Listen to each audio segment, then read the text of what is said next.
Welcome to my channel Wisdom Classes. Today we are going to start class 9 chapter 1st NCERT solutions. So now start first question. Exercise 1.1. First question, which of the following are matter? कि निम्न आपको नीचे कुछ things दी गई हैं, उनमें से आपको बताना है कि ये आपके मैटर हैं या नहीं। तो उनकी आपको एक लिस्ट बनानी है। तो देखिए, मैटर सबसे पहले हमें ये पता होना चाहिए कि व्हाट इज़ मैटर। मैटर क्या होता है कि matter has mass and occupy space, जिसके अंदर मास भी होता है और स्पेस भी वो लेता है। तो हम फर्स्ट पढ़ेंगे, जैसे चेयर। चेयर क्या होता है कि चेयर आपका क्या है, एक मैटर है। एयर मैटर है या नहीं? आप बताइए, एयर स्पेस लेती है? यस, एयर स्पेस भी लेती है और उसके अंदर मास भी होता है। लव आपका मैटर नहीं है। स्मेल भी आपका मैटर नहीं है, क्योंकि इनके अंदर क्या कि ये फीलिंग्स होती हैं, जैसे लव, स्मेल, हेट, ये सब क्या है, आपकी मैटर नहीं है। आलमोंड्स आपके क्या होते हैं, मैटर होते हैं।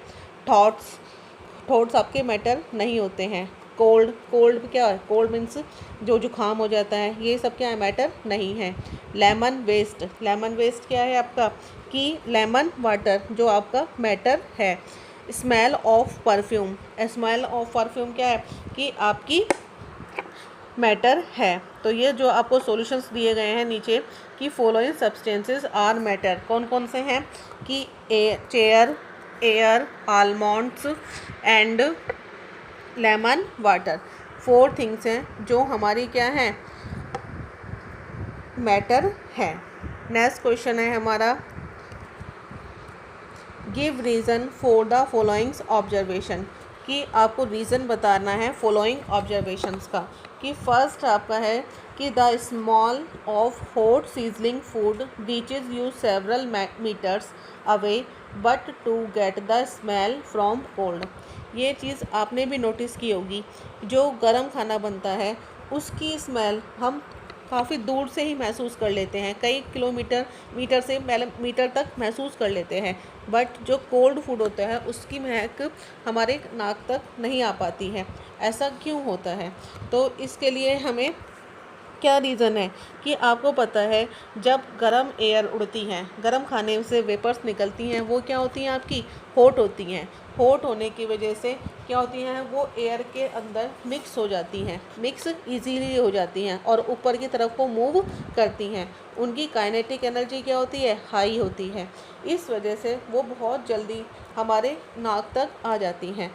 बट जो कोल्ड होती हैं वो उसमें क्या होता है, ह्यूमिडिटी ज़्यादा होती है, इस वजह से वो भारी होती है। इसलिए कोल्ड फूड की जो वेपर्स होती हैं वो हमारी नाक तक नहीं आ पाती हैं।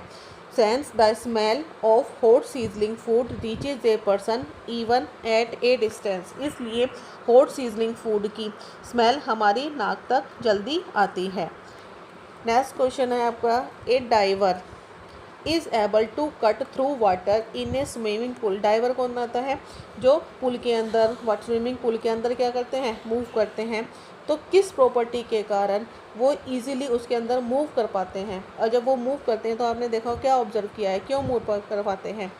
तो सॉल्यूशंस है इसका हमारा, कि जो डाइवर होते हैं, आपने देखा होगा, जो लिक्विड में जो उसके पार्टिकल्स होते हैं थोड़ी दूर दूर पर होते हैं, उनके स्पेस में जो स्पेस है वो ज़्यादा पाया जाता है दैन टू सॉलिड। इस वजह से जो डाइवर इजीली उसके अंदर मूव कर पाते हैं, क्योंकि पार्टिकल्स ज़्यादा पास में नहीं होता है। उनके बीच में वीक फोर्स ऑफ अट्रैक्शन का जो फोर्स होता है वो क्या होता है, वीक होता है। इसलिए डाइवर इजीली पानी को क्या कर लेते हैं, पेनिट्रेट कर लेते हैं और इजीली डाइविंग कर पाते हैं। So answer, diver is able to easily cut through the water in the swimming pool because of the weak forces of attraction between water molecules. This property of water that attribute to easy diving. अब next question है हमारा, what are the characteristics of the particles of matter, कि matter के particles की characteristics क्या हैं? तो क्या है हमारे पार्टिकल्स की, हमारे जो मैटर होते हैं 3 तरह के होते हैं। कौन कौन से? Solid, liquid and gas. तो जो हमारे पार्टिकल्स के जो बीच में स्पेस पाया जाता है, फर्स्ट आपको बताया कि सॉलिड, लिक्विड और गैस, इनके बीच में जो पार्टिकल्स के बीच में स्पेस पाया जाता है उसे हम क्या बोलते हैं? Intermolecular space. तो सॉलिड के पार्टिकल्स क्या होते हैं? पास पास में होते हैं, तो उनका जो मॉलिक्यूलर स्पेस होता है वो क्या होता है? बहुत ही कम होता है। और लिक्विड में क्या होता है? थोड़ा दूर दूर होते हैं, इसलिए उनका जो स्पेस होता है वो क्या होता है? जो सॉलिड में होता है बिल्कुल नहीं होता है। सॉलिड से थोड़ा ज़्यादा किस में पाया जाता है? लिक्विड में। और गैस में क्या होता है? सबसे ज़्यादा स्पेस पाया जाता है, मीन्स इंटरमोलिकुलर स्पेस उनके बीच में ज़्यादा होता है। तो जो पार्टिकल्स, फर्स्ट पॉइंट। सेकंड है आपका particles are in constant motion. जो पार्टिकल्स मूव करते हैं वो कैसे करते हैं? कांस्टेंट मोशन में। नेक्स्ट है दे अट्रैक्ट ईच अदर। अब एक दूसरे को क्या करते रहते हैं? अट्रैक्ट करते रहते हैं, इसी की वजह से। तो क्वेश्चन अब आपका है कि the mass per unit volume of a substance is called density. Density means mass upon volume. तो यहाँ आपको एक टेबल बनानी है जिसमें आपको जो थिंग्स दी गई हैं वो क्या करनी है? आपको सेट करनी है। तो क्या क्या आपको दिया गया है कि क्वेश्चंस में क्या क्या दिया है कि आपको air exhausted from the chimney, means धुआं जो चिमनी से निकलता है, honey, water, chalk, cotton and iron. तो ये ना हमें क्या लिखना है? इंक्रीजिंग डेंसिटीज़ में। अब डेंसिटी क्या होती है आपकी कि the mass per unit volume of a substance is called density. कि डेंसिटी मीन्स क्या होता है? घनत्व। घनत्व क्या होता है कि मास अपॉन वॉल्यूम होता है। तो मीन्स यदि हमारा वॉल्यूम घटता है तो डेंसिटी क्या हो जाती है? आपकी बढ़ जाती है। मास बढ़ता है तो डेंसिटी भी क्या हो जाती है? बढ़ जाती है। तो इन सब चीज़ों के अंदर हमें क्या बताना है कि इंक्रीजिंग डेंसिटीज़ के बारे में सेट करनी है टेबल। तो जैसे फर्स्ट है आपका एयर। तो एयर में आपको पता है कि एयर के जो पार्टिकल्स होते हैं वो काफ़ी दूर दूर होते हैं, इस वजह से जो एयर है, एयर की डेंसिटी इन सब चीज़ों से क्या होती है? कम होती है। नेक्स्ट है हमारा एक्सहाउस्ड फ्रॉम द चिमनी। फिर उसके बाद हमारी डेंसिटी किसकी होती है? चिमनी से जो धुआं निकलता है। नेक्स्ट है हमारा कि फर्स्ट हमारी एयर हो गई, सेकंड एक्सहाउस्ट फ्रॉम चिमनी, थर्ड है हमारी कॉटन, फिर है आपका वाटर, फिर आपका हनी, चॉक एंड लास्ट में क्या है आपका? आयरन। कि आप जानते हैं कि आयरन क्या होता है? कि सॉलिड होता है, तो इस वजह से इसकी डेंसिटी क्या होती है? सबसे ज़्यादा होती है। अब है हमारा next question, tablet the difference in the characteristics of matter. आपको टेबल में टेबुलेट करना है कि मैटर के कैरेक्टरिस्टिक्स का डिफरेंस। फर्स्ट क्वेश्चन तो हमारा ये हो गया। सेकंड है हमारा कमेंट अपॉन द फॉलोइंग। इनके ऊपर आपको कमेंट करना है कि रिजिडिटी क्या होती है, compressibility, fluidity, filling a gas container and C question है हमारा shape, kinetic energy and density. कि हमारा जो फर्स्ट क्वेश्चन था क्या था आपका? सॉल्यूशन में फर्स्ट ए है कि कैरेक्टरिस्टिक्स लिखनी है किसकी? सॉलिड, लिक्विड एंड गैस की। तो मैं फर्स्टली आपको क्या बता रही हूँ? सॉलिड की कैरेक्टरिस्टिक्स के बारे में। तो फर्स्ट हमारा जो पॉइंट है वो हम क्या लेंगे? शेप। शेप क्या होती है सॉलिड की? फिक्स शेप होती है। ये इनकी अपनी क्या होती है? एक फिक्स शेप होती है, क्योंकि इनके जो मॉलिक्यूलर स्पेस होता है वो क्या होता है? बिल्कुल कम होता है, इसलिए पार्टिकल्स के बीच में स्पेस नहीं पाया जाता है, इसलिए इनकी शेप कैसी हो जाती है? फिक्स हो जाती है। नेक्स्ट पॉइंट है वॉल्यूम। वॉल्यूम कैसा होता है? फिक्स वॉल्यूम होता है इनका। थर्ड पॉइंट है इंटरमोलिकुलर स्पेस कैसा होता है आपका? मैक्सिमम होता है। और इंटरमोलिकुलर स्पेस क्या होता है? जो इंटरमोलिकुलर फोर्स क्या होता है? मैक्सिमम होता है। इंटरमोलिकुलर स्पेस क्या होता है? बहुत कम होता है। और रिजिडिटी क्या होती है इनकी? बहुत ज़्यादा रिजिड होते हैं। और फ्लूडिटी कि ये फ्लो नहीं कर सकते हैं, क्योंकि इनकी शेप क्या होती है? फिक्स होती है। कंप्रेसिबिलिटी, कंप्रेस मतलब इनको इजीली दबाया नहीं जा सकता, तो इसे क्या बोलते हैं? नेग्लिजिबल के बराबर होती हैं। अब हम किसकी प्रॉपर्टीज़ पढ़ेंगे? लिक्विड की। लिक्विड में क्या होता है कि नो फिक्स शेप, इनकी कोई फिक्स शेप नहीं होती। ये जिस भी कंटेनर वेसल्स में डाले जाते हैं ये उसी की शेप को लेते हैं। नेक्स्ट है इनका जो वॉल्यूम होता है, वॉल्यूम क्या होता है इनका फिक्स होता है। और इंटर मोलिकुलर जो फोर्स होता है वो लेस देन क्या होता है, सॉलिड होता है। और नेक्स्ट पॉइंट है इनका कि intermolecular space more than solid, solid से थोड़ा ज़्यादा होता है।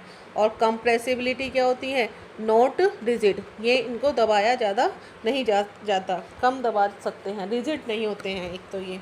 और कैन फ्लो, ये फ्लो इजीली कर सकते हैं। और कंप्रेसिबिलिटी क्या होती है इनकी, जो ये हो कि इजीली कंप्रेसिबल होते हैं, बस ड्रड नहीं होते हैं। नेक्स्ट प्रॉपर्टीज़ हम किसकी रीड करेंगे अब, गैस की। गैस में क्या है कि नो फिक्स शेप, इनकी कोई शेप फिक्स नहीं होती है। नो फिक्स वॉल्यूम, इनका भी वॉल्यूम फिक्स नहीं होता है। वेरी लेस, इंटरमोलिकुलर जो फोर्स होता है वो क्या होता है, वेरी लेस होता है। और इंटरमोलिकुलर स्पेस क्या होता है इनका, मैक्सिमम होता है, क्योंकि पार्टिकल्स क्या होते हैं, बहुत दूर दूर होते हैं। और इनकी जो फ्लूइडिटी होती है वो इजीली फ्लो कर लेते हैं। और रिजिडिटी क्या होती है कि ये नॉट रिजिड होते हैं, कि ड्रड नहीं होते हैं। और हाईली कंप्रेसिबल होते हैं, इसको इजीली दबाया जा सकता है, कंप्रेस किया जा सकता है। अब जो हमारा सेकेंड क्वेश्चन था कि आपको एक्सप्लेन करने हैं पॉइंट्स। फर्स्ट क्या था, रिजिडिटी। रिजिडिटी क्या होती है, it is the propensity of a substance to continue to remain in its shape when traded. Rigidity means होती है दृढ़ता, कि कितनी उसके अंदर दृढ़ता है, तो कितना मतलब उसको कंटिन्यू मतलब दबाते हैं, तो उसे क्या बोलते हैं हम, कंप्रेसिबिलिटी। और रिजिडिटी क्या होती है, दृढ़ता, वो किसकी वजह से होती है, जो इंटरमोलिकुलर स्पेस पाया जाता है, यदि उसके अंदर बिल्कुल कम है तो मीन्स वो क्या है, रिजिड है, वो दृढ़ है आपका, तो उसकी शेप को हम चेंज नहीं कर सकते हैं। विद एन एक्सटर्नल फोर्स, किसी एक्सटर्नल फोर्स के द्वारा, तो उसे क्या बोला जाता है, रिजिडिटी। नेक्स्ट पॉइंट है हमारा कंप्रेसिबिलिटी। कंप्रेसिबिलिटी क्या होता है आपका, कि it is the attribute of the particles to contract its molecular space when. Compressibility means इनको कितना दबाया जा सकता है, कि इनकी कंप्रेसिबिलिटी क्या होती है, तो क्या है, it is attribute of the particles to contract, जितने पार्टिकल्स पास होंगे उनकी कंप्रेसिबिलिटी क्या होगी, उनको ईजिली दबाया नहीं जा सकता। और जिनके पार्टिकल्स दूर होंगे उनको इतना ही ज़्यादा दबाया जा सकता है। To an external force thereby escalating its density, तो क्या है, बाहर से हम उस पर फोर्स लगाते हैं तो पार्टिकल्स दूर होंगे तो वो इजी क्या हो जाते हैं, कंप्रेस होते हैं। इसीलिए जो गैसों की कंप्रेसिबिलिटी जो होती है ज़्यादा होती है। अब जो हमारा नेक्स्ट है कि नेक्स्ट में क्या है, फ्लूइडिटी। फ्लूइडिटी मतलब इनके फ्लो करने की जो पावर है। तो आप जैसे जानते हैं, आपने अभी ऊपर भी कैरेक्टरिस्टिक्स पढ़ी थी, तो जो गैस होती हैं, गैस इजीली क्या करती हैं, फ्लूइडिटी उनकी क्या होती है, ज़्यादा होती है, फ्रीली वो मूव कर लेती हैं। फिर आपके लिक्विड्स करते हैं और लास्ट में जो आपके सॉलिड होते हैं वो सॉलिड के अंदर फ्लूइडिटी बिल्कुल नहीं पाई जाती है। तो फ्लूइडिटी क्या है, it is the ability of a substance to flow और move about freely. Next point है फिलिंग द गैस कंटेनर, कि एक गैस कंटेनर को फिलिंग करना। The particles in a container take its shape as they randomly vibrate, कि जो particles होते हैं कंटेनर में वो उसी की शेप को लेते हैं और रैंडमली क्या करते रहते हैं, वाइब्रेट करते रहते हैं। रैंडमली का मतलब क्या होता है, कि जिनकी कोई शेप या डायरेक्शन फिक्स नहीं होती हैं, वो क्या करते रहते हैं, वाइब्रेट करते रहते हैं। इन ऑल पॉसिबल डायरेक्शन, सभी पॉसिबल डायरेक्शंस में मूव करते रहते हैं। नेक्स्ट पॉइंट है shape. Shape, it is the definite structure. Shape क्या होती है, किसी भी चीज़ का आकार, तो वो क्या है, डेफिनिट स्ट्रक्चर है किसकी, ऑफ एन ऑब्जेक्ट की। विद एन एक्सटर्नल बाउंड्री, कि बाहर से बाउंड्री देखते हैं हम तो वो क्या है, उसी की शेप को बताती है। जिस तरह से मैंने आपकी स्क्वायर की शेप बनाई है, तो ये क्या है, इसकी बाउंड्रीज़ हैं जो बता रही है कि ये इसकी एक फिक्स शेप बनकर तैयार हो गई है।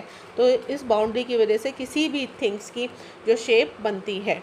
नेक्स्ट पॉइंट है काइनेटिक एनर्जी। काइनेटिक एनर्जी क्या होती है, कि जिसकी वजह से पार्टिकल्स ईजिली मूव करते हैं और ऊपर की साइड डायरेक्शन में भागते हैं। तो जो हम जब चीज़ों को गर्म करते हैं तो आपने देखा होगा वेपर्स निकलती हैं, तो क्या गर्म होने पर जो काइनेटिक एनर्जी हो जाती है वो ज़्यादा हो जाती है, पार्टिकल्स इधर उधर मूव करना शुरू कर देते हैं। तो उसे हम क्या रेफर करते हैं, टू एज काइनेटिक एनर्जी। अब काइनेटिक एनर्जी जो है आपकी वेरियस स्टेट्स में अलग अलग होती है, जैसे सॉलिड, लिक्विड, गैस। तो जो गैसेस की होती है वो सबसे ज़्यादा काइनेटिक एनर्जी होती है, फिर किसकी होती है, लिक्विड की, और सबसे कम किसकी होती है, आपकी सॉलिड की। अब है आगे कि मैथमेटिकली हम यदि इसे एक्सप्रेस करें कि इसका फॉर्मूला क्या है, Ke12mv²। तो m क्या है, मास, और v है हमारी वेलोसिटी। नेक्स्ट पॉइंट है डेंसिटी।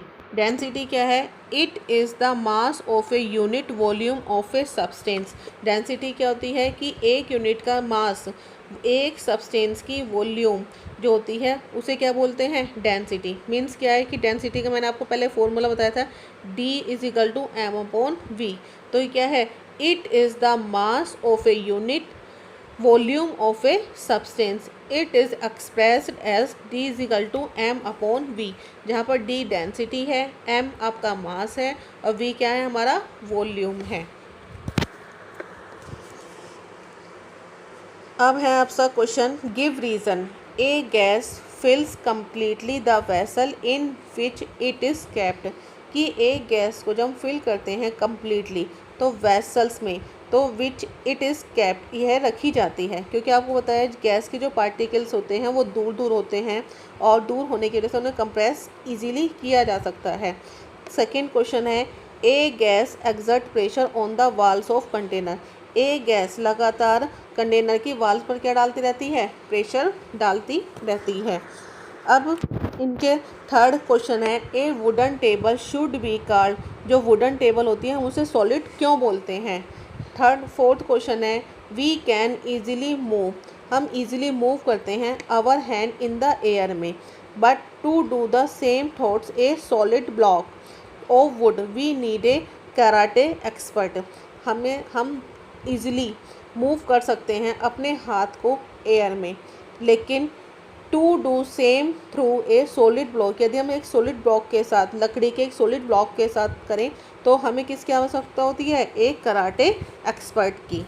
तो अब इनके जो आपके हैं सॉल्यूशंस वो देखिए। फर्स्ट क्वेश्चन का कि जो आपका फर्स्ट क्वेश्चन की है कि kinetic energy proceed by gas particles is very high. जैसे मैंने आपको ऊपर भी बताया है कि जो गैस के पार्टिकल्स होते हैं दूर दूर होते हैं और इजीली मूव करते हैं, किसकी वजह से, क्योंकि काइनेटिक एनर्जी उनकी क्या होती है, हाई होती है। Which allow them to randomly move, इसलिए वो रैंडमली क्या करते हैं, मूव इन ऑल डायरेक्शंस। इसलिए particles fills the gas vessels entirely, इसलिए गैस को ईजिली किसी भी वेसल्स में भरा जा सकता है। नेक्स्ट क्वेश्चन बी पार्ट इसका,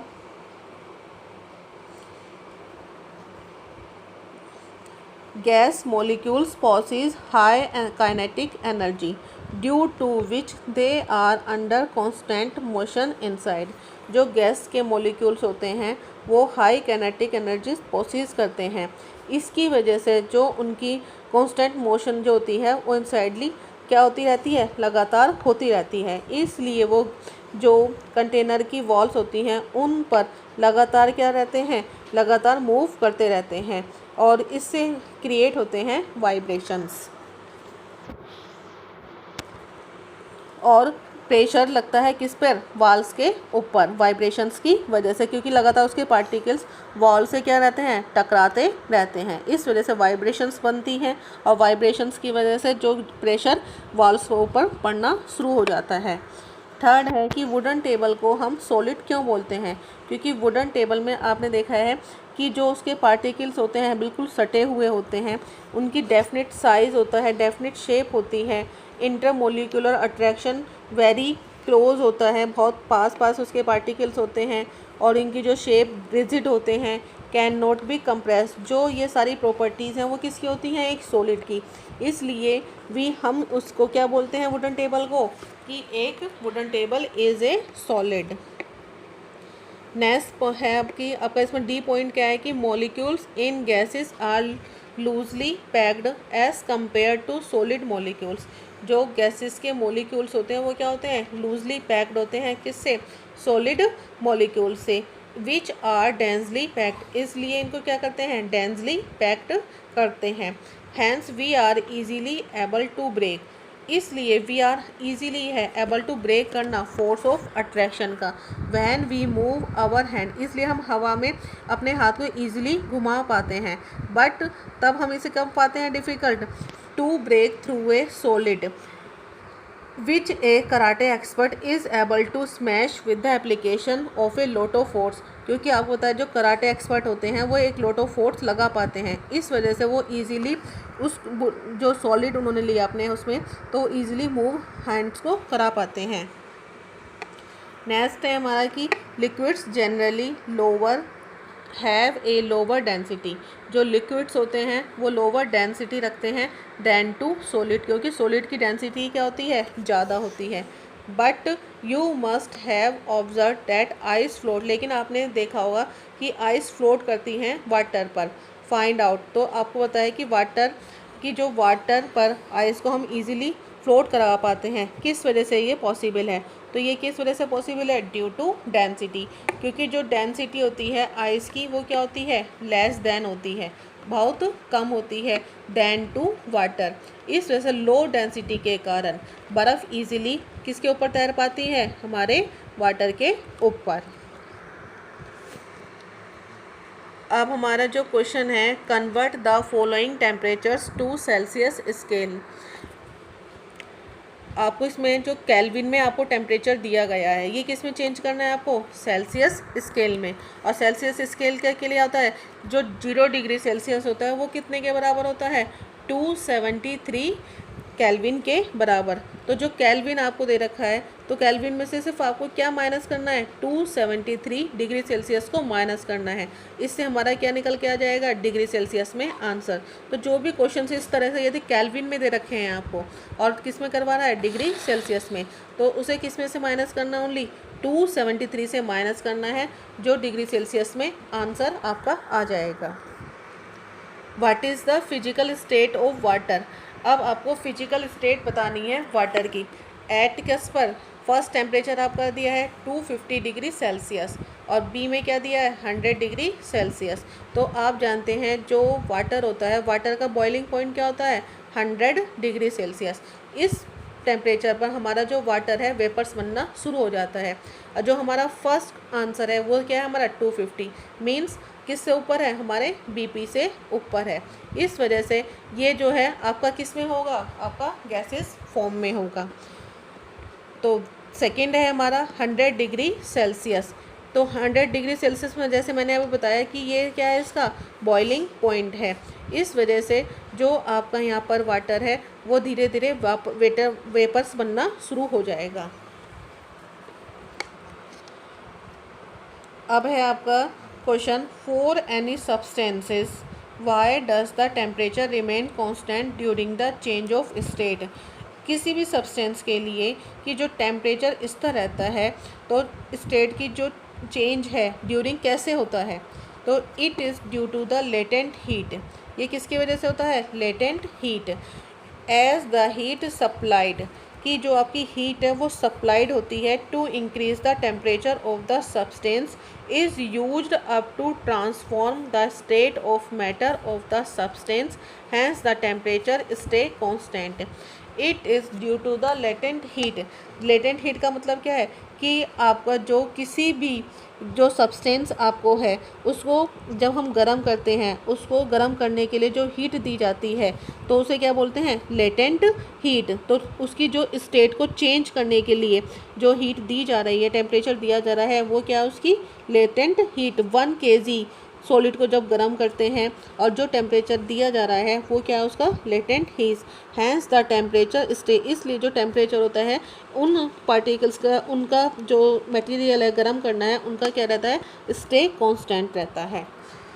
नेक्स्ट है suggest a method to liquefy atmospheric gas, कि आपको एक मेथड बताना है टू लिक्विफाई करने का एटमॉस्फेरिक गैसेस को। तो इसका आंसर क्या है, It can be achieved by either increasing the pressure or decreasing the temperature, which ultimately leads to the reduction of spaces between molecules. कि it can be achieved किया जा सका है कि by either या तो increase कर दो प्रेशर को या डिक्रीज़ कर दो टेम्परेचर को। इसकी वजह से जो मोलिक्यूल्स के बीच में स्पेस पाया जाता है वो इजीली क्या हो जाएगा, रिडक्ट हो जाएगा। इसकी वजह से जो आपके मोलिक्यूल्स हैं जो वो किसको रास्ता दिखाते हैं, क्योंकि हम अब या तो हमने प्रेशर क्या कर दिया, बढ़ा दिया, या टेम्परेचर को क्या कर दिया, घटा दिया। तो जो मोलिक्यूल्स के बीच में जो स्पेस है वो क्या हो जाएगा, आपका रिडक्ट होना शुरू हो जाएगा। नेक्स्ट क्वेश्चन है, why does a desert cooler cool better on a hot dry day. कि जो डेजर्ट में cooler cool better on a hot dry day. कि जो डेजर्ट होता है, डेजर्ट क्या होता है, जैसे कि आपका रेगिस्तान, जहाँ पर क्या होती है, पानी की कमी होती है, तो कूलर कूल लगता है कब, हॉट ड्राई डे पर। ऐसा क्यों, तो it is because the temperature is high. वहाँ पे क्या होता है, टेम्परेचर हाई होता है और लेस ह्यूमिड होता है on a hot dry day पर। तो विच अनेबल्स बेटर इवापोरेशन। जब टेम्परेचर हाई है और जब टेम्परेचर हाई होता है तो इवापोरेशन क्या होता है, हमारा ज़्यादा होता है, और it is less humid. High level of this evaporation, high level के कारण जो इवापोरेशन हाई लेवल का हो रहा है, जो हमें बेटर कूलिंग प्रोवाइड कराता है। नेक्स्ट क्वेश्चन है, how does the water kept in earthen pot या मटका बिकम्स कूल ड्यूरिंग समर। आपने देखा होगा घरों में हम समर के दिनों में एक मटका रखते हैं, क्यों, क्योंकि मटके के अंदर जो पानी रखते हैं वो क्या हो जाता है, आपका ठंडा हो जाता है। तो इसका रीज़न आपका क्या है कि जो अर्थन पोट होता है वो मिट्टी का बना होता है, सोइल से बना होता है, और जब वो बनता है तो उसकी जो नेचर होती है वो क्या होती है, पोरस होती है। पोरस मीन्स छिद्र युक्त होता है। These टिनी pores facilitate penetration of water. ये जो पोर्ट्स होते हैं क्या फैसिलिटेट करते हैं, वाटर को पेनिट्रेट करने में। हैंस इवापोरेशन क्या हो जाता है, पोर्ट सरफेस से होना शुरू हो जाता है। जब इवापोरेशन होता है तो मैंने जैसे भी आपको ऊपर बताया, इवापोरेशन होता है तो जो रिक्वायर्ड एनर्जी होती है which is contributed by water in the pot as a result of which water turns cooler. जो हमारा इवापोरेशन होगा और एनर्जी की जो आवश्यकता है वो किसके द्वारा कंट्रीब्यूट होती है, वाटर के द्वारा। इस वजह से जो हमारा वाटर है वो क्या होता है, टर्न्स कूल्ड हो जाता है, ठंडा होना शुरू हो जाता है, क्योंकि वो अपनी एनर्जी को देता रहता है, लॉस करता रहता है। अब हमारा नेक्स्ट क्वेश्चन है, why does our palm feel cold when we put on some acetone और पेट्रोल और परफ्यूम ऑन इट। कि यदि हम हथेली पर, आपने देखा होगा, फील करते हैं कोल्ड, जब हम उस पर क्या रख देते हैं, एसीटोन या पेट्रोल या परफ्यूम रखते हैं, तो हमारी हथेली कैसी महसूस होने लगती है, ठंडी। तो क्यों होती है, क्योंकि ये जो सब आपको मटेरियल दिए गए हैं वो क्या है, वोलाटाइल नेचर के हैं। वोलाटाइल का मतलब क्या होता है, जो इजीली क्या होते हैं, इवापोरेट होते हैं। जब किसी भी सरफेस से कोई भी चीज़ इवापोरेट होती है तो वो कैसी हो जाती है, आपकी ठंडी होने लगती है। तो इस इवापोरेशन की वजह से हमारे जो एनर्जी है वो क्या होती है, लॉस होती है। इसलिए हमें किसका इफेक्ट महसूस होता है, कूलिंग इफेक्ट हमें महसूस होने लगता है। Next question, why are we able to sip hot tea और milk faster from a saucer rather than a cup. कि कैसे, क्यों, जब हम योग्य हैं टू सिप करने के हॉट टी या मिल्क फास्टर फ्रॉम ए सोसर से रेदर देन ए कप। क्योंकि आपने देखा होगा जो चौड़ा बर्तन होता है उसकी सरफेस क्या हो जाती है, ज़्यादा होती है, और जो थोड़ा पतला बर्तन होता है मीन्स जिसमें क्या है कि जिसका वॉल्यूम आपने जैसे कि पतला, नीचे से पतला है, ऊपर से जाके थोड़ा चौड़ा हो गया। जैसे आपका कप होता है, कप की स्ट्रक्चर क्या होती है, इस तरह की होती है। सोसर क्या हो गया, थोड़ा इस तरह से चौड़ा होता है, तो इसकी सरफेस क्या हो गई, आपकी ज़्यादा हो गई, और इसकी सरफेस क्या है, कम। जब सरफेस ज़्यादा है तो आपको पता है कि वेपर्स ज़्यादा बाहर निकलेंगी, तो ये सामान हमारा जल्दी ठंडा होगा और इसके अंदर हमारा देर से ठंडा होगा। तो इसका आंसर क्या है कि ए सोसर हैज़ ए लार्जर सरफेस। जो सोसर होता है, सोसर वो क्या लगता है, लार्जर सरफेस एरिया रखता है than to cup which promote quicker evaporation. तो उससे इवापोरेशन ज़्यादा होता है। तो हमारा जो टी और मिल्क है वो सोसर में क्या लगता है, हमें जल्दी ठंडा लगने लगता है। नेक्स्ट क्वेश्चन है what types of clothes should be wear in summer. कि क्लोथ्स जो हैं हम समर में कौन से टाइप के पहनते हैं। तो इन समर में हम कौन से कपड़े पहनते हैं, कॉटन के क्लोथ्स या लाइट कलर्ड क्लोथ्स। बिकॉज क्योंकि लाइट कलर के जो क्लॉथ्स होते हैं, यहाँ पे ये कलर की स्पेलिंग गलत है, तो यहाँ पे क्या COLOUR। तो लाइट कलर के जो कपड़े होते हैं वो रिफ्लेक्ट करते हैं किसको, हीट को। एंड कॉटन एब्जॉर्ब करता है, क्या है, कॉटन का जो एब्जॉर्बमेंट क्या होती है, ज़्यादा होती है, इसलिए वो हमारे स्वेट को, पसीने को ईजिली क्या कर लेते हैं, एब्जॉर्ब करते हैं। जब वो पसीने को एब्जॉर्ब करते हैं तो वो पसीना क्या होने लगता है, इवापोरेट होता है। इससे हमारी जो स्किन है क्या हो जाती है, हमें ठंडक महसूस होती है। अब नेक्स्ट क्वेश्चन है convert the following temperature to Celsius scale. अभी जैसे मैंने अभी ऊपर आपको बताया था कि केल्विन से किस में जाना है, हमें डिग्री सेल्सियस में। और जब डिग्री सेल्सियस में हमें जाना होता है तो हमें क्या करना पड़ता है, 273 को क्या करना होता है, माइनस करना होता है। तो ये सेम वही है आपका, जैसे मैंने आपको ऊपर एक्सप्लेन किया है कि 293 है, उसमें से किसको माइनस कर दिया, 273 को। तो क्या आंसर निकल के आ गया आपका 20 डिग्री सेल्सियस। इसी तरह से हम सेकेंड क्वेश्चन करेंगे। नेक्स्ट क्वेश्चन अब है आपका कि convert the following temperatures to Kelvin scale. अब जो ये कुल ऊपर वाले क्वेश्चन का क्या हो गया है, अपोजिट हो गया है कि यहाँ पे डिग्री सेल्सियस में दिया है और हमसे किस में करवा रहा है, केल्विन में। अब हमने क्या है, अपोजिट हुआ है तो ऊपर माइनस कर देते हैं, अब यहाँ पे क्या करेंगे, हम प्लस करेंगे। किसको प्लस करेंगे, 273 को। तो इसी तरह से दोनों क्वेश्चन में आपको क्या प्लस करना है, 273 आपको प्लस करना है। Next question give reason for the following observations. आपको इसमें रीज़न बताने हैं कि फर्स्ट रीज़न क्या है कि naphthalene balls disappear with time without leaving any solid. जो नेप्थलीन बॉल्स होती हैं वो कुछ टाइम बाद यदि हम उन्हें खुला छोड़ देते हैं तो वो क्या हो जाती है, डिसअपेयर हो जाती हैं। क्यों हो जाती हैं, अब देखिए फर्स्ट क्वेश्चन। सेकंड है we can get the small of perfume while sitting several metres away. कि परफ्यूम की जो स्मेल होती है वो हमें काफ़ी दूर से ही क्या आने लगती है, स्मेल आने लगती है परफ्यूम की। क्यों, कुछ मीटर तक के दूर से ही हमें इसकी स्मेल आती है। तो इसका रीज़न क्या है कि फर्स्ट क्वेश्चन पहले आपका नेप्थलीन बॉल्स का, कि नेप्थलीन बॉल्स क्या होती हैं, वो इजीली अंडरगो हो जाती हैं सब्लिमेशन को। सब्लिमेशन क्या होता है, जो इजीली सॉलिड से सीधे किस में कन्वर्ट हो जाता है, गैस में। इस वजह से जो नेप्थलीन बॉल्स होती हैं डायरेक्टली कन्वर्टेड हो जाती हैं। तो जो इजीली वो क्या होती हैं, थोड़े टाइम बाद जब गैस में कन्वर्ट हो जाती हैं और जब कन्वर्ट होंगी तो वो डिसअपेयर होनी शुरू हो जाती हैं। नेक्स्ट है हमारा जो molecules of air move at a higher speed and have large intermolecular space. Perfume comprise of flavored substances that are volatile which scatter quickly in air becoming less concentrated over a distance. जो perfume होता है, perfume में क्या होता है कि perfume easily हवा के अंदर क्या होता है, इजीली मूव कर लेता है। क्यों, क्योंकि जो उसके पार्टिकल्स होते हैं वो हायर स्पीड क्या, एयर मूव करती है हायर स्पीड पे। और जो इंटरमोलिकुलर स्पेस है परफ्यूम्स के अंदर क्या होता है कि इजीली क्या हो जाता है, वोलेटाइल हो जाता है, इवापोरेट हो जाता है और हवा के अंदर क्या हो जाता है, क्विकली मिक्स हो जाता है। इस वजह से बहुत दूर तक इसकी स्मेल हम महसूस कर सकते हैं। अब नेक्स्ट क्वेश्चन है हमारा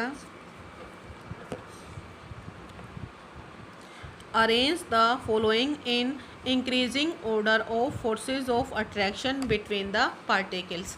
कि आपको अरेंज करनी है किस में, इंक्रीजिंग ऑर्डर ऑफ फोर्सेस का attraction between the particles. Water, sugar and oxygen. कि ऑक्सीजन क्या है, हमारी गैस है, वाटर क्या है, हमारा लिक्विड है, और शुगर क्या है, हमारा सॉलिड है। तो ऑक्सीजन क्या है कि जिसमें मोलिकुलर स्पेस क्या पाया जाता है, ज़्यादा पाया जाता है। फिर उसके बाद किस में कम पाया जाता है, लिक्विड में। और सबसे कम किस में पाया जाता है, हमारे शुगर में, क्योंकि हमारे क्या है, ये शुगर है। What is the physical state of water.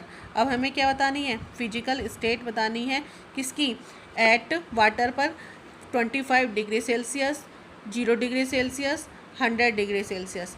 अब मैंने जैसे आपको ऊपर ऑलरेडी एक्सप्लेन किया है, 100 डिग्री सेल्सियस पर हमारा पानी क्या है, बीपी है, ये इसका बॉइलिंग पॉइंट है, इस पर पानी बॉईल होना शुरू हो जाता है, तो ये गैसेस फॉर्म में चेंज होने शुरू हो जाएगा।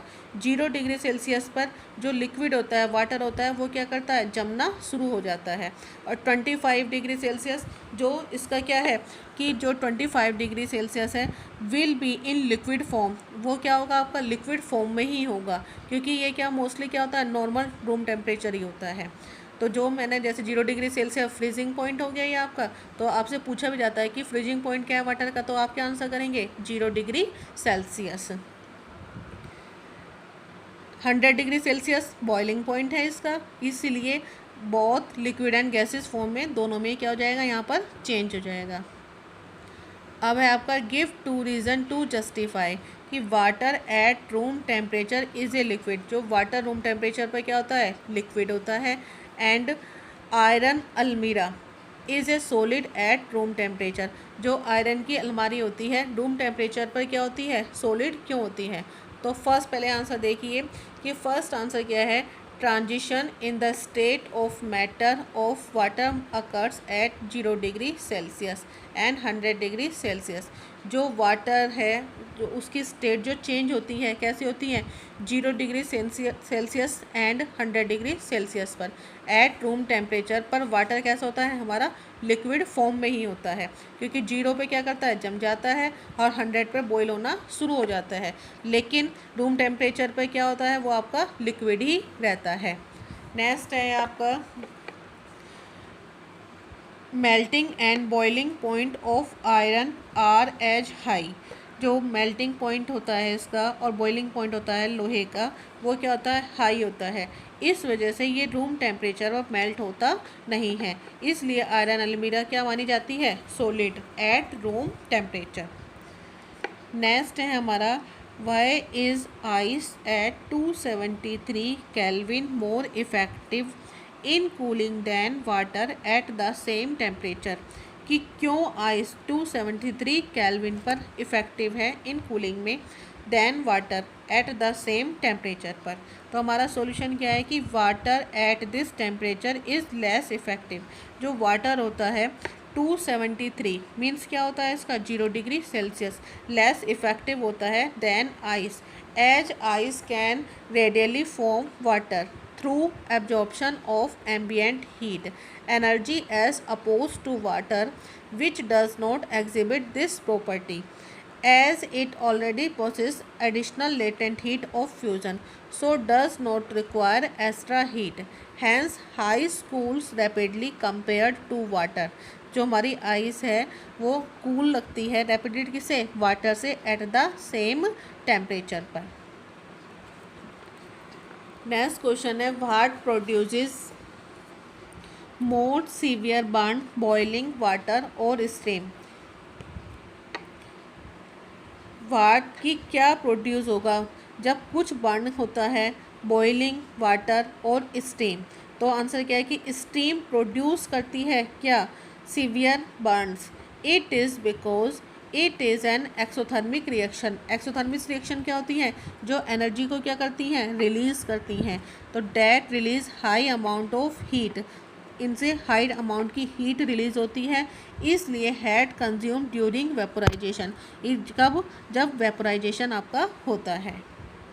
नेक्स्ट क्वेश्चन है आपका कि जो आपका ये लास्ट क्वेश्चन है और इसमें क्या है आपकी जो आपके A B C D E F, ये जो जहाँ जहाँ आपको दिए हैं वहाँ पर आपको सेट करना है कि यहाँ पे क्या क्या वर्ड आना है। तो आपको पहले ये चेंजेस तब पता होने चाहिए। तो जैसे आपका है सॉलिड से लिक्विड में चेंज करेंगे तो क्या होगा, लिक्विड से गैस में चेंज करेंगे तो क्या होगा, गैस से लिक्विड में चेंज करेंगे तो क्या होगा, और लिक्विड से सॉलिड में चेंज करेंगे तो क्या होगा।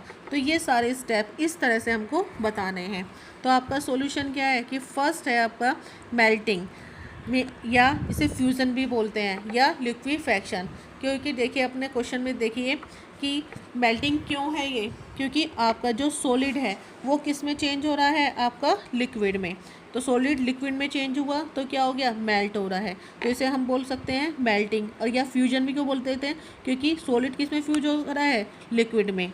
सेकंड है हमारा लिक्विड चेंज हो रहा है किस में, गैस में। तो लिक्विड जब गैस में चेंज होता है उसे क्या बोलते हैं हम, इवापोरेशन। इवापोरेशन में आपको पता है कि इवापोरेशन क्या होता है, जब हमारा लिक्विड इवापोरेट होता है, गैस की फॉर्म में चेंज होता है, उसे क्या बोलते हैं हम, इवापोरेशन। थर्ड है हमारा कंडेंसेशन। कंडेंसेशन क्या है हमारा, कि जब हमारी जो वाटर वेपर्स उड़ी हैं, जो गैस है वो गैस किस में कन्वर्ट हो रही है, लिक्विड में। तो हमारा जो सी है वो सी क्या हमारा, कंडेंसेशन। फोर्थ है डी हमारा, डी में क्या है कि सॉलिडिफिकेशन। सॉलिडिफिकेशन क्या होता है आपका, कि जो लिक्विड से सॉलिड में चेंज हो रहा है। लिक्विड किस में चेंज हो रहा है आपका, सॉलिड में। जैसे आपका बर्फ़ है, पानी है, पानी किस में चेंज हो गया, सॉलिड में, बर्फ़ बन गई, तो उसका मीन्स क्या हो गया, सॉलिडिफिकेशन। नेक्स्ट है ई पॉइंट है हमारा, सब्लिमेशन। अब सब्लिमेशन क्या होता है हमारा, कि सब्लिमेशन में आप जानते हैं जो सब्लिमेट होता है उस जैसे कैसे होता है कि आपका सॉलिड से किस में कन्वर्ट हो रहा है, गैस में, उसे हम क्या बोलते हैं, सब्लिमेशन। सब्लिमेशन। नेक्स्ट है हमारा एफ पॉइंट। एफ में क्या है आपका, सब्लिमेशन। अब सब्लिमेशन इसे भी हमने क्यों सब्लिमेशन बोला है, देखिए अपना डायग्राम, कि जो गैस सीधे कन्वर्ट हो जाती है किस में, सॉलिड में, उसे क्या बोलते हैं हम, सब्लिमेशन। तो ये दोनों प्रोसेस आपको ध्यान रखने हैं कि सॉलिड से गैस में जाना या गैस डायरेक्टली किस में चेंज हो रही है, सॉलिड में, उसे हम क्या बोलते हैं, सब्लिमेशन। ये चैप्टर आपका आज फिनिश हुआ, जो आज आपके एनसीईआरटी सॉल्यूशंस कराए गए हैं। ये सॉल्यूशंस आपको अच्छे से लर्न करने हैं, समझने हैं, तो आपका ये चैप्टर अच्छे से कंप्लीट हो जाएगा। ये क्वेश्चन वेरी इंपॉर्टेंट्स हैं, प्लीज़ ध्यान से पढ़िए and don't forget to like, share, subscribe the channel and comments your doubts. Solutions PDF in descriptions box. Thank you, Wisdom Classes.